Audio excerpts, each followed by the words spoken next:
Yes, here we are. Welcome to another episode of the Quantum Yoga Podcast. Wow, today's going to be fun. We've got Dr. Thornton Streeter, Director of the Center for Biofield Sciences, based in India. He's also spent 25 years specializing on researching the Human Biofield and is the co-developer of the Biofield Viewer, which we'll get to see some images now. So if you are visually inclined, you can tap this on YouTube. And of course, he's going to do a great job of using language to describe for you what we're seeing if you're just if you're staying in audio mode. So welcome, Dr. Streeter, to the program. Thank you very much indeed. It's a great pleasure to be here. I'm broadcasting now from United Kingdom. I got here a couple of days ago. I'm in my little house in Devon, and I guess you're somewhere beautiful as well, judging by that lovely wooden ceiling you've got. Yeah, well, I'm not traveling nearly as much as you are. I'm based in Mountain View, California, which is, center of Silicon Valley.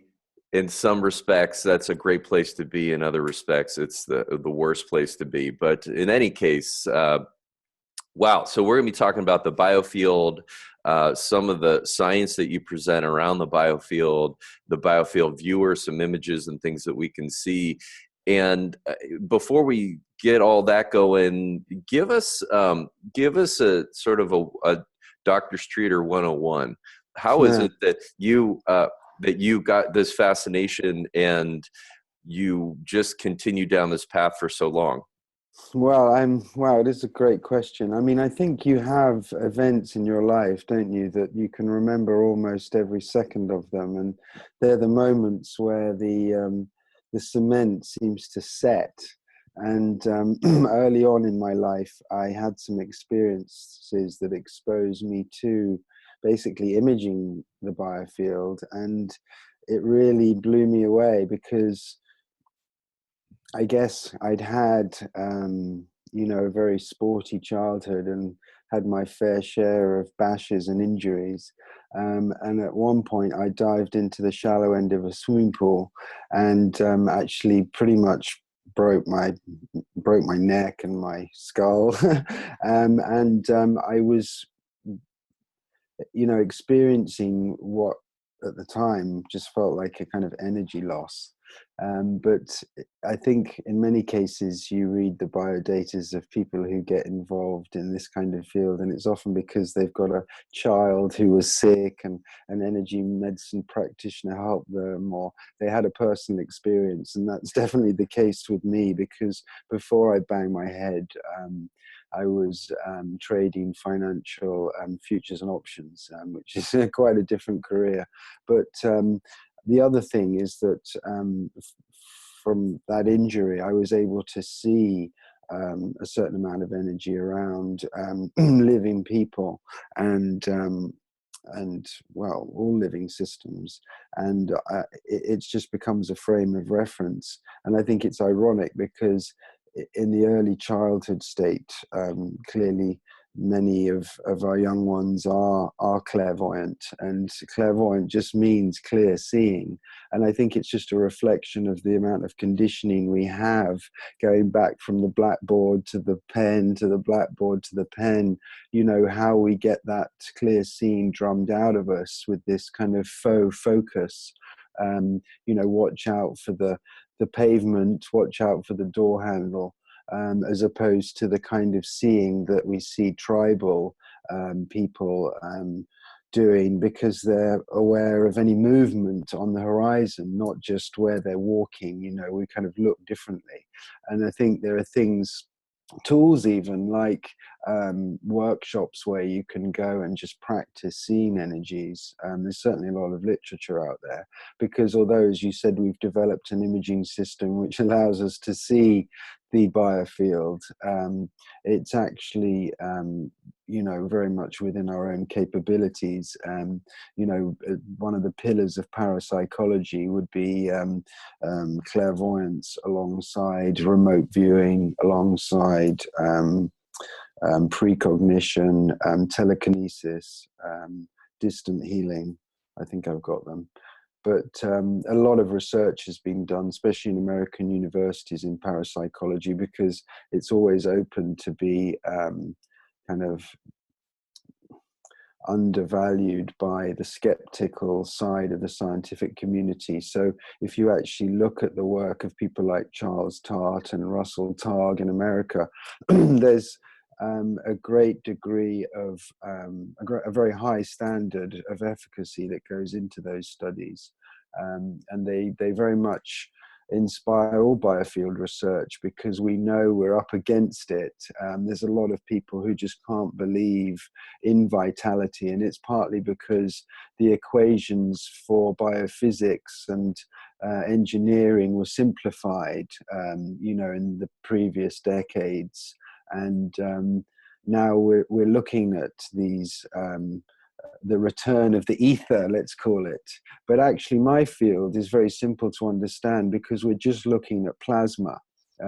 We know that the states of matter are solid, liquid, gas, and of course plasma is the fourth state of matter.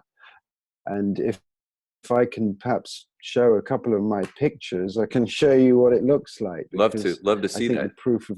The proof of the pudding. So let me just pull up my slide, and then we can take it from there. And while we're doing that, I can reference listeners to the conversation with Wal Thornhill for a primer on plasma and the electric universe. It would be a good related topic. Absolutely. I mean, I think there's been it's been the subject of the biofield has been taboo for about 100 years, but it's been longer than that, because the church would burn scientists at the stake just for saying that the earth was round. And they had to kind of cut a deal. And it was kind of, we'll do astronomy and chemistry and biology, but we'll leave the sort of consciousness studies to the church, and hence that's why they've retained the concepts of exorcism within the church, and we don't have anybody dealing with entities in a hospital environment, which is a big problem, because it's understood now that perhaps a lot of the conditions that we jump to try and find a solution for with the biochemistry are often not even biochemical diseases. And I simplify that down to a very simple equation. We know about the wave particle experiment, where we're effectively blinking between a wave and a particle state. And I think medicine gives us those two opportunities as well. Particle state medicine is sort of Western allopathic medicine of biochemistry, but in that also blinking wave state, we have energy medicine and healing and sound therapy and all these other tools.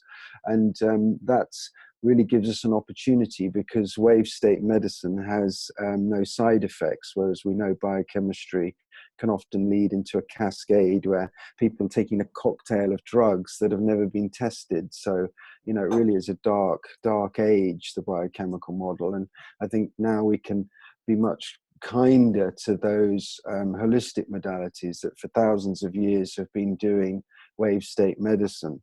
But anyway, there's a picture on the screen now, and it's an electrographic image in the bottom corner of an orange. The other three are kind of what the normal eye sees, and the other two corners are the modern medical devices. My concern is that there's a huge price that we're paying for modern medicine. 800 x-rays in a CT scan is not a joke. It makes you radioactive, whereas we know there are preventative screening techniques like medical thermal imaging that are going to identify something like a breast cancer tumor 6 years before an x-ray would anyway. And these are the tools that need to be in the community. And it's interesting that the sort of scientism lobby is able to manipulate the global community and actually try and ban things like thermal imaging when they're actually non-invasive and have given us so much promise in this predictive manner. So I'm a scientist, for one, who stands up and says this is all a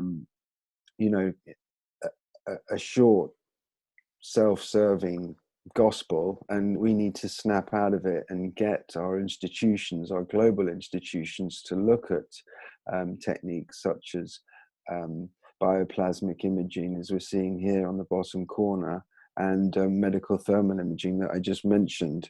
But I mean, bioplasma is actually emanating from the entire being, and in the same way that we eliminate solid material from the in the bathroom, let's say, and in the liquid we can spit and sweat and pee and cry, and gaseous waste we can, dare I say, belch and fart.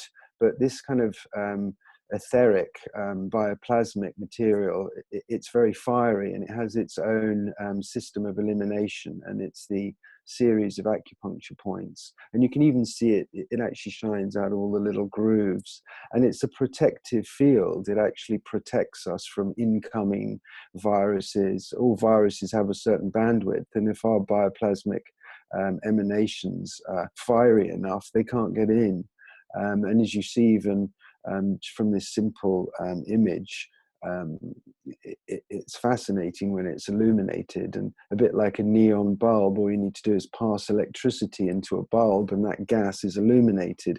In the same way, we pass an electric current nearby that fingertip, and then the plasma is illuminated. That's effectively what's happening. And it's very exciting because it's, like I said, when you're showing something that's visible, it kind of, you then have to disprove it. Do you know what I mean? We've had rotten tomatoes thrown at us for decades, saying there's no such thing as the chakra system, there's no such thing as the meridian system. It's all poo-pooed, and the only way to go is as I said, with a pharmaceutical approach. But now we can say, well, actually, all the traditions have been talking about this. We've just had an opportunity, and it's partly to do with technical development. We've had to wait for an industrial revolution, computer revolutions, high-tech revolutions to deliver the kind of technology that can reveal these underlying important issues. And here I can show you, I mean, they're a bit grainy, these pictures, but you can see if I put an apple into a microwave oven, or dare I say, expose ourselves or our children to mobile phones that aren't shielded, we can see how they actually affect the biofield. And this is important because we need to know how to protect ourselves. And protection is an interesting concept. Originally, it's all kind of shield me from this, but actually we realize now it's about maintaining the vibrancy of our field, good health, even within these challenges. I'm going to come ahead a little bit with some of these slides. Certainly the maps that historically have given us, guide us to search for these different anatomical features. And I have to say, in the last 20 years, we've done a pretty good job of developing technologies off the back of these new revolutions, which have been able to visualize the chakras and dare I say, I mean, it's interesting because the door's been open on the physical body for quite some time. About a decade ago, two Italian anatomists discovered a new tendon in the knee. And then recently they discovered a new separate organ in the digestive system, which they call the mesentery.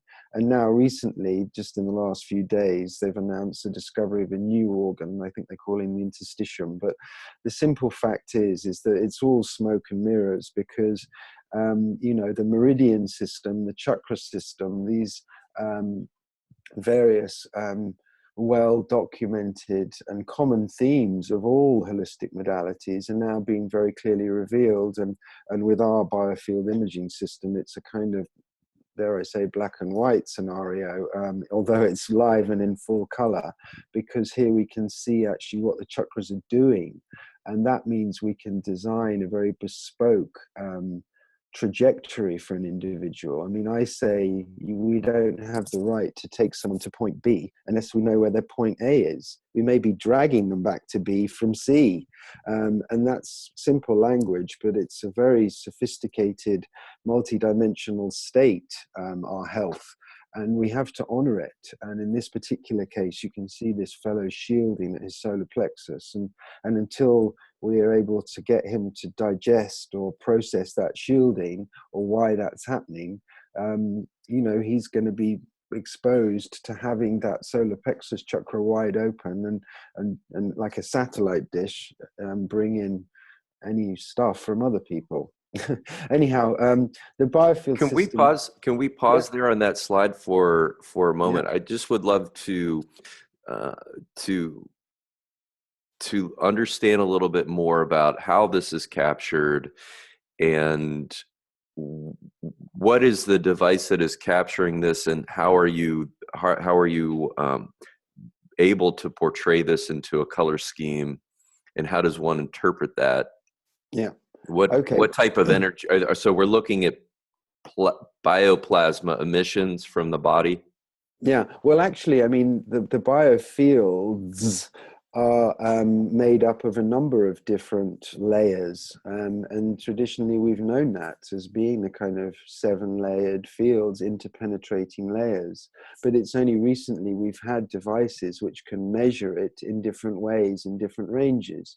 For example, we can stimulate the biofield very subtly with, say, a pulsed electromagnetic field generator through crystals, and we can then listen to the biofield with a simple sound level meter in the audible range. We can look at it in the thermal range with infrared imaging. We can look at it in the visible range as a clairvoyant can, but obviously we need to adjust the image to circumnavigate the way the brain discounts what it's seeing. Even video cameras now are manufactured to sharpen images, whereas in fact we're interested in seeing the white noise around an image. But we have a very sophisticated 6-layered nonlinear programming which basically identifies the relationship between light that's coming towards the body and light effectively that's being emanated from the body, and that's what we're seeing in an image.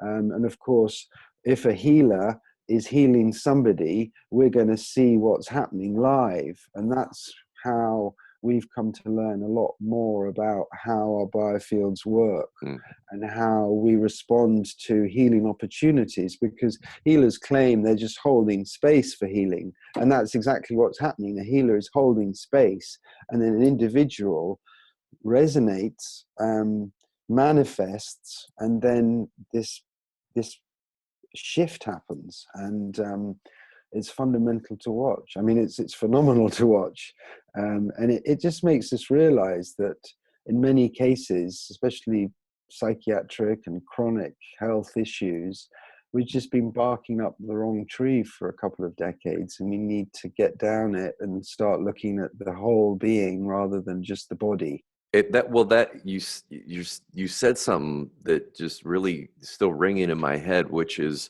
that a healer holding space, or anyone for that matter, that is, quote, holding space, that this is a phenomenon of resonance. So that if someone is holding that space strongly enough, the associated living systems will tune or resonate to that stronger held space. And is that what you're saying? Well, yeah, I mean, what I would say is that we don't project a certain color green on someone expecting to think that's what they need. We're holding space for white light to ground and expand, and then the healee can draw from the white light the specific color or frequency that they need. It's like if I have divining rods, I can measure your field 100 feet wide because you have this sacred space around you. And a healer is able to ground divinity in great volume, let's say, into that space. And so anyone who walks into that healing space can draw from it, because they may not have their own connection with the divine as well established. So it's kind of hot wiring divinity, actually, healing. Yeah, I think we're saying the same thing. I'm just trying to relate it to my understanding of physics already, and this law of resonance, which is just, for me, a new way of looking at this whole process, which I love. Thank you. No, my pleasure. Well, like I said, I mean, you know, we've got physical structures that are part of the biofield, and we've got structures which are fields. And so, you know, for a long time, people have said, you know, the meridians are just energy channels. But actually, it's understood that they're more like fiber optic strands. They're just very tiny. And they've been called primovascular, as you said, because they're the first to develop on the embryonic level, even before any other vascularization. And Let's go there. I see you have some slides on this, and this is something we need to flesh out a little bit more for the yeah, public, because this is not this isn't a thought form here. This is actually we've actually measured this. yeah. Multiple labs have done this.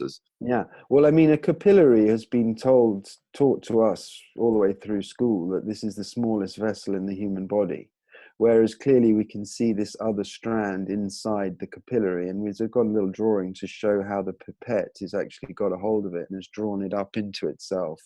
But with technology, obviously, we can stain these tiny strands and see the material that's flowing up and down inside them, and that's why we're concerned that the spread of cancer is co-opting this system, because cancer spread quickly and they do it through the primovascular or the meridian system. Oncologists, especially oncologists in research, are aware of this, but they're actually trying to keep us away from recognizing this is the discovery of the meridian systems. So it's one of the things that I like to go on about and say, this isn't just a new vascular system, this is the meridian system, and therefore we need to honor all aspects of acupuncture, acupressure, tapping, shiatsu, anything, oriental medicine, full stop, and then all of the Vedic sciences that work with the nadi system, because that's what it is also, the nadi system. The Rishis talked about the 72,000 channels, and here they are. And, you know, when we look under an electron microscope, we see that it's, you know, it's a vivid and real vessel. But it is like fiber optic. If you actually look at it, it's like a strand of fiber optic. And when we send signals down it to the brain, they get to the brain a lot faster than down a nerve. So we definitely know we're onto something. But as I said, it's shocking that this subject is still taboo. We're still frontlining pharmaceuticals in healthcare when we've suddenly now discovered a whole new important aspect of science, which proves our colleagues in the holistic health have been speaking the truth for years. And it's not good enough that just B-rate universities are doing holistic health with beauty therapy. This needs to be at Harvard, Yale, Oxford, Cambridge, universities all over the world. The brightest minds need to be looking at this, because this is the structure that new preventative and sustainable medicine is going to be built on. Simple as that. Do you think that there is the interstitium that was recently reported on as somehow related to this primovascular system?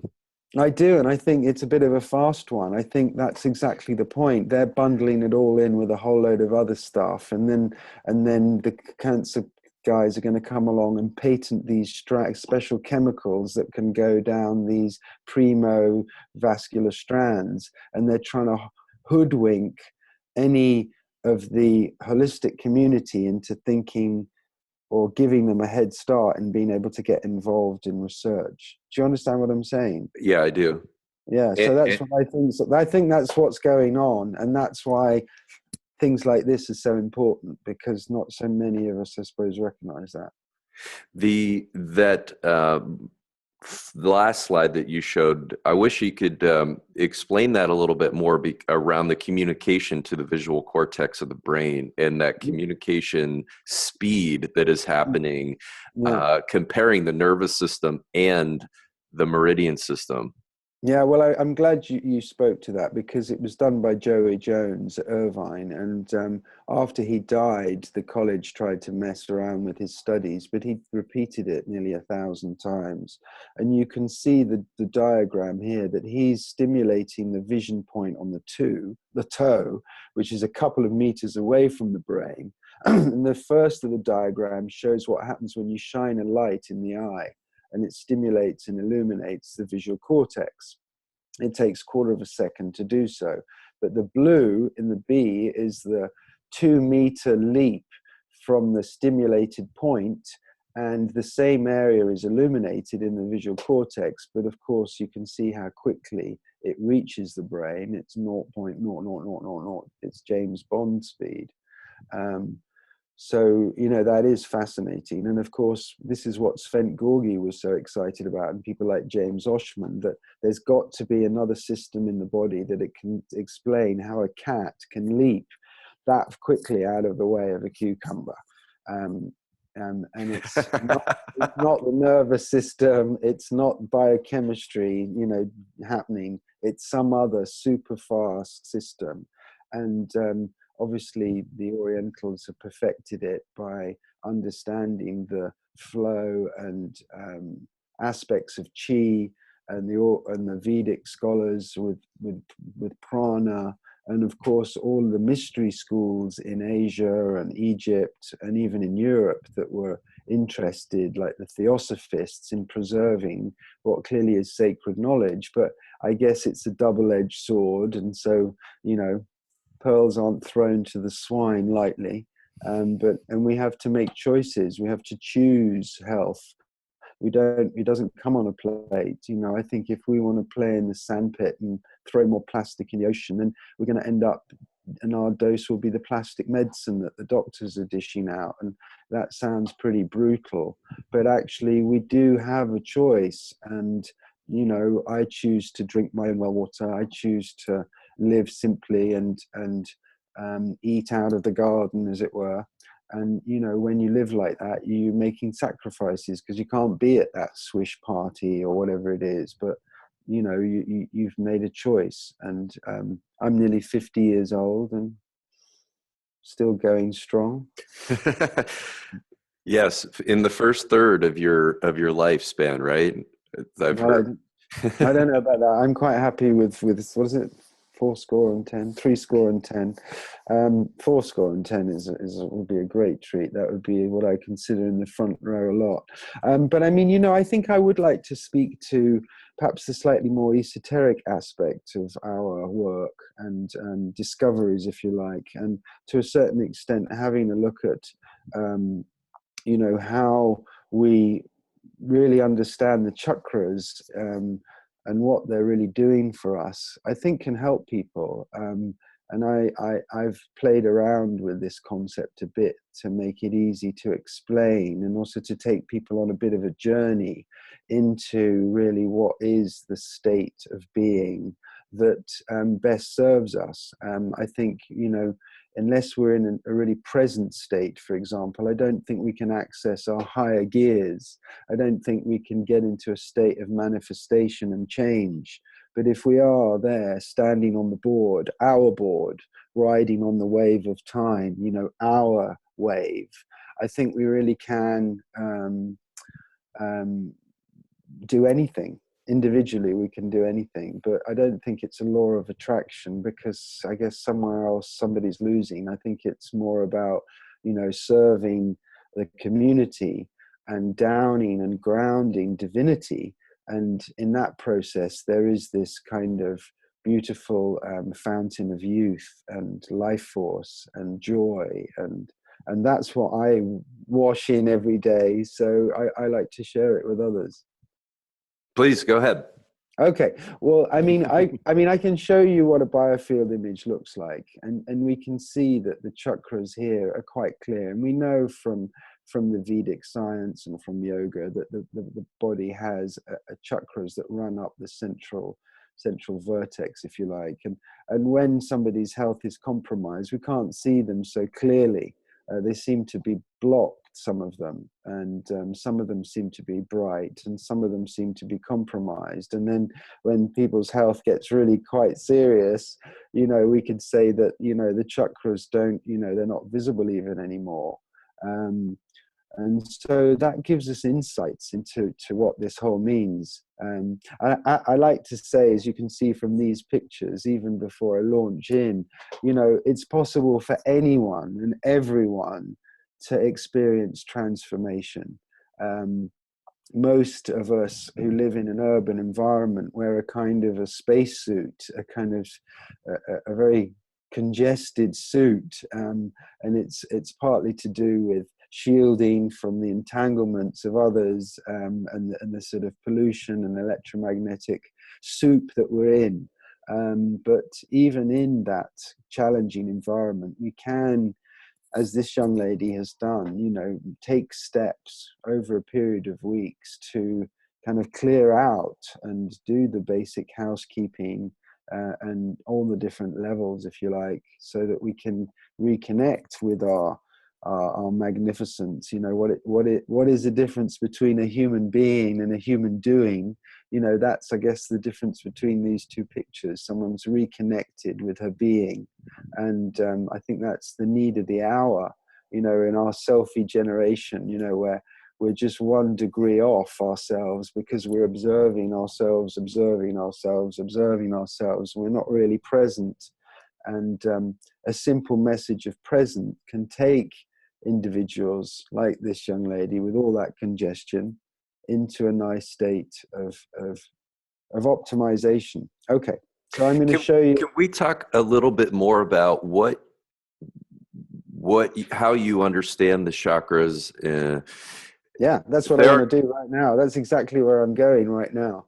Because it relates to the physical body, if you can do that. And I mean, there are some scientists or biophysicists that would say that what we can say with certainty is that there is an electromagnetic component of these, and that the electromagnetism exhibited in certain areas running along this central channel that were kind of running along the spine are related to electrical potentials from the nervous system and nerve plexi, as well as the biofields of the hormones and neuropeptides and peptides being released by the glands on this area. And at least that is sort of being consolidated in these areas, these 6 or 7 areas, right? And so can you elaborate on that? Sure. I mean, I'm going to just quickly show you a couple of slides, because Valerie Hunt in the 70s was measuring the chakras directly. You know, as HeartMath recently has been measuring the heart field, she was using wireless electrodes to measure the chakras, I mean, at UCLA 40 years ago. And her team inspired a group of us to, there's a particular fellow in America who developed this particular machine. It's an adapted seismograph, so you can appreciate the range that we're measuring, and you can see the electrodes actually on the chakras here. And we're using very sophisticated software to take direct measurements of the chakras. So it's not that they are like this or like that, but I'll explain to you what they are, and it's why it's complex, actually, because they're 2 very distinct things. On one level, they're transponders. So a transponder is something that receives and emits information. And in the same way that I was explaining, the body's very efficient. We get rid of our materials in distinct different ways: solid, out in the bathroom, liquid. But this plasma etheric material is so fiery, it would damage our urethra, it would damage our rectum. So it's emanated in a spiral from the physical vertex from which we emerge. And of course, like a frisbee, putting a spin on something is a very efficient way to get it away from you. Now, what's interesting is the quality of the material governs the quality of the received signal. Because if I've, say, been speaking a lot of rubbish for the last few weeks, my emanations are going to be all gritty. And so the beautiful dish that I normally used to make is now crumpled, and I can now not receive cosmic blue into my throat region, because each chakra has a range within the spectrum that the human being exists. And that's why we have 7 of them on the physical vertex, because of this range that they operate. So they're on one level, as I said, a transponder. And it's partly also to do with the fact that the human being has a toroidal state.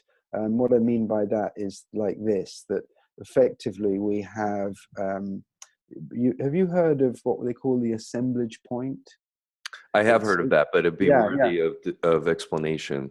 Well, the assemblage point is the center of this toroid, and where the heart, and it's differentiated from the heart chakra, which is, you know, these 2 plumes. But you can imagine how this spinning vortex, and obviously this is just a simple version, we know the heart field is the same shape, but can create more fractal eddies as and when needed. And of course, the chakras open and close subconsciously, like a bush creates a flower because it needs to be pollinated. We're actively doing this. It is a little bizarre, but as I said, if I can explain part 2 of this aspect, I think it actually becomes easy to understand, because chakras are so fundamental to even our very perception, our very sense of space, that I think it's worth looking at it from this perspective. And what I'm saying is that each chakra represents a lens for a dimension. So if, for example, we talk about space-time, which is the dimension that we currently think that we're in, we're talking about 3D space and the 1D of time. So they talk about a 4th dimension. Okay, well, what I'm saying is that the base chakra is actually a magnetic connection with the 1st dimension. And in fact, it's an emergence from a 0 point into the 1st dimension, so that this very much is the world of potential. And I don't mind if you're a bit lost, but it's an unconscious world. We are more aware that the base chakra is connected with grounding, for example, connected with the ground. We're aware that it's, in terms of therapists, we talk about fight, flight, or freeze. These different factors of the legs, if you like. You're either going to run towards the woolly mammoth, or run away from the bigger guys, or you're going to freeze with fear. But this is just a one-dimensional concept, if you like, and it's the realm of the base chakra. It's a very basic, fundamental connection with self and with awareness, and it's like the first breath of a baby. You know, just coming out of the womb, and you take that first breath, and the first person we see is our mother. And that is the 2nd dimension. In other words, the 2nd chakra is all about the relationships. The 1st chakra is me and my first breath. The 2nd chakra is how I get to know myself, is through the other. So the 2nd chakra is the other. It's the mother, the father, the sister, the brother. In other words, these 2 lower chakras are like gyroscopes that are clinging us to basic geometry, because it's only when we get to the 3rd chakra, which is the solar plexus, and which is space. You know, we're on a piece of paper in 1 and 2D. It doesn't really make much sense, but now I'm talking about 3D. So I'm saying, okay, you didn't understand what I was talking about before, but you heard me. 1D is the base chakra, 2D is the other, the mother, the sister, the brother. 3D is me, it's the ego. So now I have these 3 gyroscopes which are connecting me with myself and everyone else in my space. And they're subconsciously connecting, entangling. I mean, from another perspective, I'm standing on a ball that's spinning at 1,000 miles an hour. And in fact, the solar system is charging towards Hercules at we don't know what speed, but we feel still. I'm doing my yoga in the morning. I feel totally still. And that's because my 3 lower chakras are firing plasma jets and spinning like a spaceship, you know, to keep the spaceship still. It's still a little complex, but it's effectively what's happening. And so, as I said, the solar plexus is always, when we look at it from a Biofield Viewer perspective, about how that person is personally. The navel chakra is always about the family. If there's congestion or shielding on the left side, because we know the second chakra is always about relationships. If we see any congestion there, they may be reporting digestion problems, but we know it's something to do with their mother, their father, their sister, their brother, their wife, their husband, their children.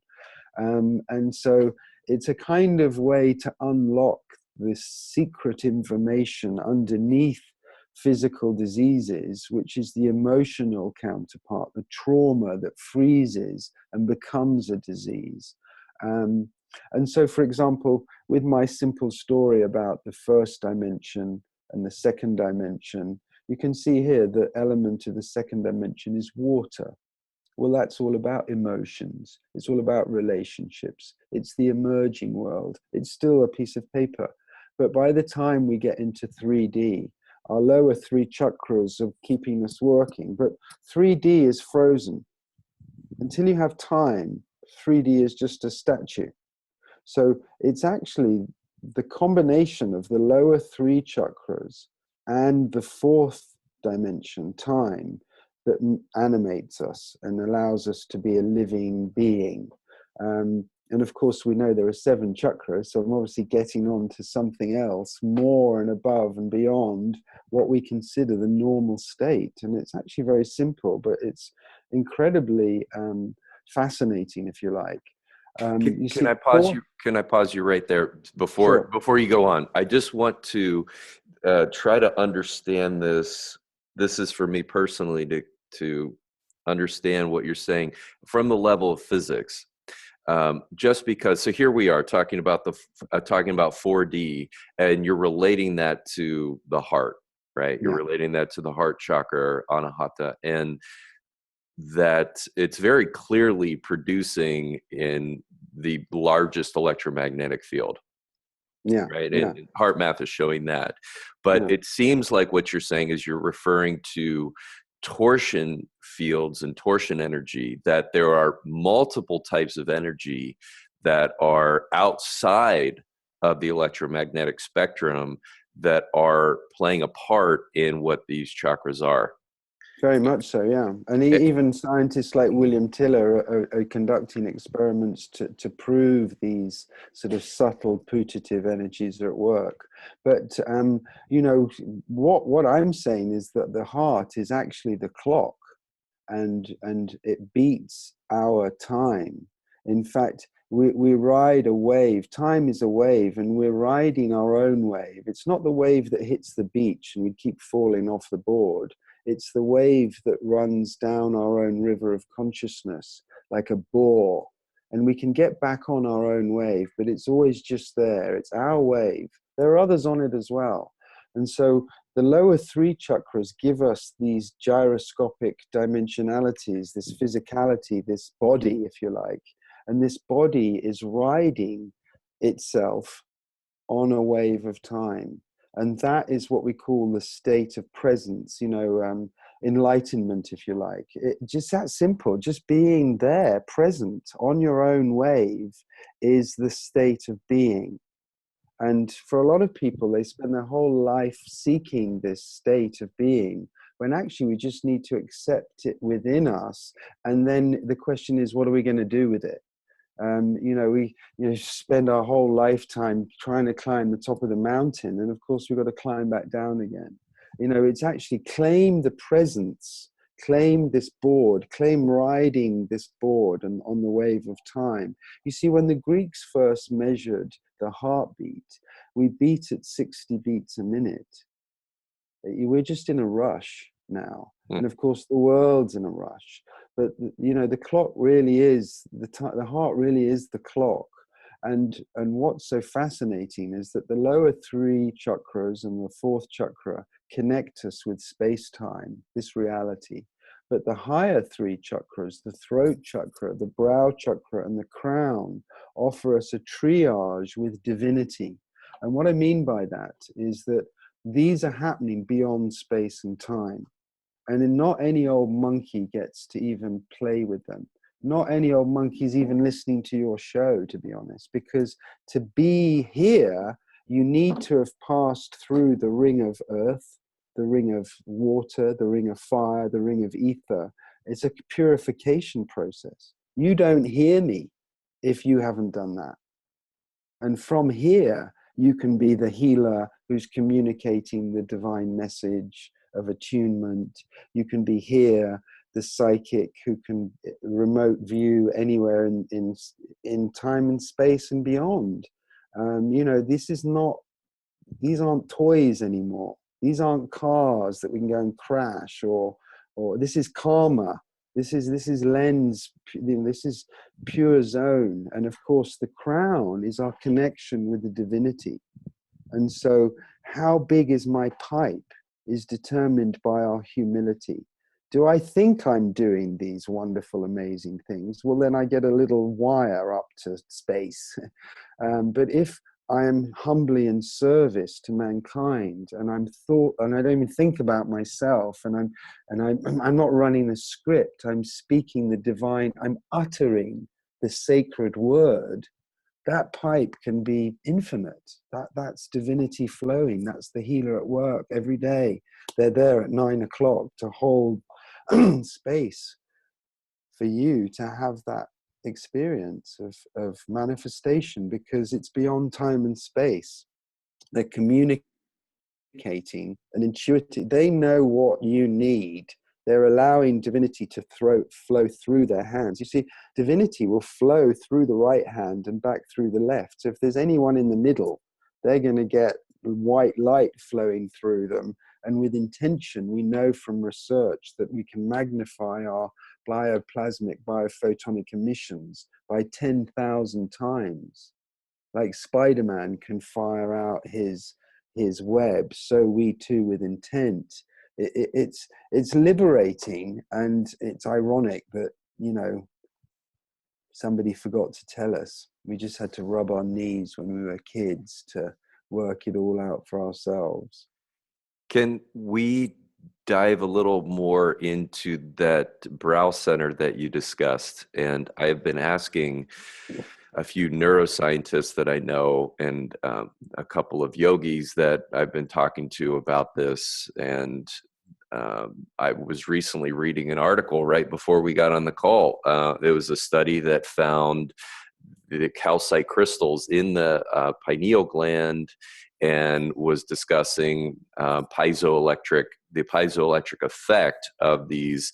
And I wonder, do you see there being a physical structure in the brain or in this region that is related to this, or not? Is it's, as you said, this is a much subtler, higher dimension? Well, of course, I mean, the pineal and the pituitary are like the horizontal and vertical aspects of the spirit level. There's a lot of evidence for that. One, you know, that they're like that, they affect the pitch and yaw of our toroidal action.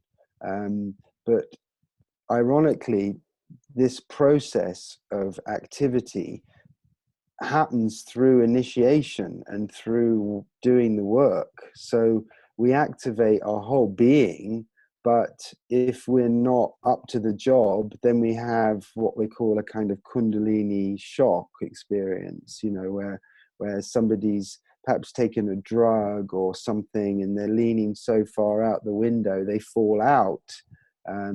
You know, we learn that we can look out the window, but we best go through the door. So yeah, I mean, I think that the brow chakra is very much the subject of current research, partly because the door is open a little bit on the connection between the pineal and the pituitary. I mean, I think many people say the pineal gland is connected with the brow chakra, and some people say it's the pituitary gland. So I think one of the issues is that they're embedded in the brain, and we don't do research on people's glands in their brains when they're still alive. But I think that's the problem with material scientists. They want to clutch something in their hand and feel it wiggle, whereas those of us in the wave scientific community understand that we can just hold a machine nearby and measure the various different frequencies or emanations, and so we don't need to be clutching the thing. But what I would say is that the psychic ability happens because we create a lens in our biofield, and we do that, as I said, by clearing other traumas out of our field. We've got to be fit for purpose. It's not something that we can scratch and sniff our way into. Yeah, well, I'm fascinated by one of the qualities that you mentioned being, you were speaking about it in relation to the crown, about you were saying humility is sort of how you allow this to come through, but this allowing is what is so interesting to me. The neuroscientists that I've spoken to about remote viewing as an example, and it's like you've got to be open to receive information, and almost we kind of just a little bit touched on it with Dean Radin in the last interview, which is because he was involved with remote viewing, is to be open to receive information. And there are areas of the brain that become quiet in order for that to happen, right? And one of those areas of the brain that becomes quiet is this default mode network, this configuration in the brain that is associated with self-referential thought. That is, Right. right? It's constantly referencing our sort of little self or ego, basically. And that's so fascinating. Yeah, I mean, I always, whenever we're talking about consciousness research, I mean, I think our major contribution is going to come when we step outside of the brain, funnily enough. You know, I think of pioneers like Ruth Drown, who was able to develop a special camera which could image thoughts. And she used it to image whether Irish girls were pregnant or not when abortion was forbidden. She also managed to get her boss out of jail because he had said that they could photograph thoughts, and somebody took them to court. And the judge said to, well, he said to the judge, this is a guy called George Delaware, well, the only way I'm going to get off this rap is if I take a picture of your thought tomorrow morning, and then I'll bring it to you in a manila envelope, and you'll know whether I'm taking the mickey or not. Anyway, the judge decided that he was going to think of his favorite penknife opening, and this happened to happen at 9 in the morning while he was having his breakfast. So he had this vivid thought of his favorite penknife, and he wanted to make it a little bit difficult. So the thought was the penknife was opening. And sure enough, you can even see it online now, George Delaware's famous photograph of the penknife, which is a photograph of a judge's thought in a criminal trial. And I think what we're in there for is the realms where technology can support things like remote viewing research. There was another fellow who was able to throw thoughts onto camera film. He could throw images onto camera film. And I think with these adepts, instead of kind of pigeonholing them and drugging them as psychiatric cases, I think we'll be interested in seeing what these young savants can do to help us forward understanding of consciousness. A bit like the X-Men, perhaps. But from my perspective, you know, we're able to use technology to safely image the biofield, and that means that we can predict and be proactive in our prediction of issues. Now, it's a thankless task to save someone who doesn't know they need saving, but actually that's not why we're in it. We're in it because we want our community's healthcare to be efficient and sustainable. We know accidents and emergencies are expensive. We know pediatric and geriatric care, it always needs more funding and resources. So if we can deal with everything else, by being predictive and saving someone from a heart attack with lifestyle changes and yoga asanas, rather than waiting for them rather sinisterly like these ambulance men do. And they say, hey, you have a golden hour, but it's going to cost you 100,000.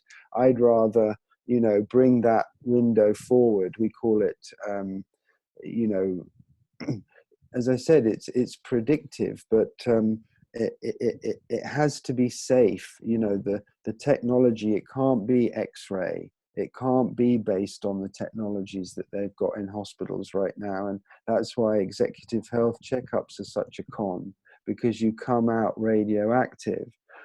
These technologies have to be non-invasive. And that's why I think our research is so significant in the long run, because people can have a biofield scan, a thermal imaging, they can have a multi-scan, that's interstitial screening, and it's all totally non-invasive, and we can tell more in 10 minutes with those 3 scans than you can in 3 days and $15,000 in hospital. So, you know, it's simply a matter of the voice of the people being louder than the voice of the lobbyists who are controlling the media with their coin right now.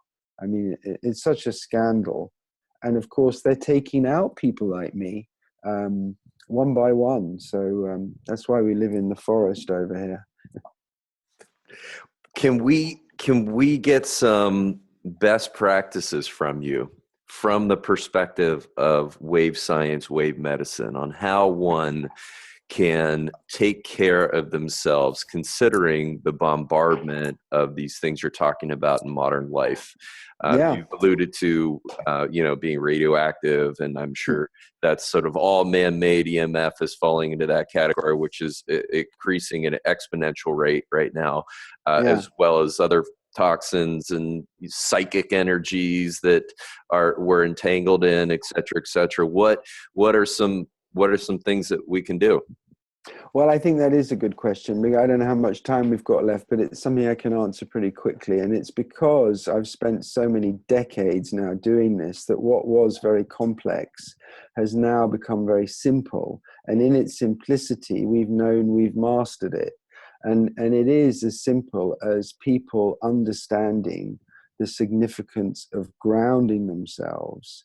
Grounding, if you're not grounded, you can't do any other healing. So if somebody comes to me and they look like this and they're not grounded, they've got congestion all the way up and down their legs, I send them away and say, go and stand in the grass for a week and then come back, because they can't even understand what they've got to do otherwise, let alone process it. So this is the first stepping stone. Now, a lot of people don't have this problem. That guy doesn't have a grounding problem, so I don't need to have that discussion with him. It's very specific. So grounding can be one issue. And if people live in high-rise buildings or in cities, the chances are they wear rubber-soled shoes, they drive around in rubber-soled cars, they're not grounded. If they get a shock from the elevator button or from the escalator, they're not grounded. So they've got to spend a delicious 10, 15 minutes walking in the park or on the beach at sunset. Well, that's a tough prescription. Because there is green space, you know, and if it's frosty and cold out, well, then you just got to get the Epsom salts out and, you know, wait for the warm weather and stick your feet in a bucket of Epsom salty water. But that's the first thing. The second thing is resolve all your emotional issues, because most people are carrying around stuff that's baggage, shielding caused by unresolved stuff with a parent. It could be ancestral. We can see it in the biofield. It looks like he's got a bit of it, but let me show you. Yeah, I mean, this is a good example. This is kind of father-mother shielding. So if this guy had got over his stuff with his parents, he would have been able to speak his truth, and he would have been able to be a lot more present. It's a very simple thing that if you have any unresolved issues with family, then call them up. So my second prescription is call your mum. My third thing is you know, be true to yourself, you know, follow your passion. If I'm not working my passion and my hobbies, then I'm already not on my board. So we've got to be fulfilling our passion. And, you know, what are my hobbies? I like going to hot tubs. I like gardening. I like running camps. So I do that. You know, that's what I do, and I'm immersed in it. As far as the heart is concerned, you know, let's consider the option. You know, envy is just a slightly different color green from unconditional love and healing. It's just a 1 degree shift from our focus to be on his shit and wanting it to being centered and just broadcasting this unconditionality. So if we're grounded, we have resolved relationships, we're true to ourselves, and we're unconditional, we're then what I call riding our own board on the wave of time. And from there, we have access to divinity. Divinity allows itself for us to revel in it and to work with it and to serve it. But, you know, angels don't want to watch us masturbate. They want to watch us achieve greatness within the community, anonymously. You know, the greatest act we can do is a selfless, unconditional act. But it's smart. It's not doing the same old thing over and over again. It's waking our whole group up to optimization, both of the space. And that's perhaps ultimately where we have an opportunity to go for a divine relationship. And that to me is recognizing the divinity in nature. It doesn't mean we need to take on the Buddha or God or any of these characters. We just understand that consciousness flows through us, through nature. And consciousness is called consciousness for a reason. And it's because it's conscious and it's knowing. And in that knowing, I can tap into all the books that have ever been written rather than all the books that I've ever read, which is rather a measly library. Wow, I love that. Well, let the listeners know how they can get more info about the Biofield Viewer if they want to get that. Well, the Or Biofield Viewer is very accessible, but I mean, that is just one of the strings in our bows. It's a tool that I developed with John Catchpole. And as you can see from this image, this lovely young lady, we can see all kinds of things in terms of symmetry and shielding and a chakra activity. And it's a live system, it's video, so we can see a healer working. We make it affordable, accessible, and you can buy it on biofieldviewer.com. I hope some of your listeners do, because most of the funds go back into development right now.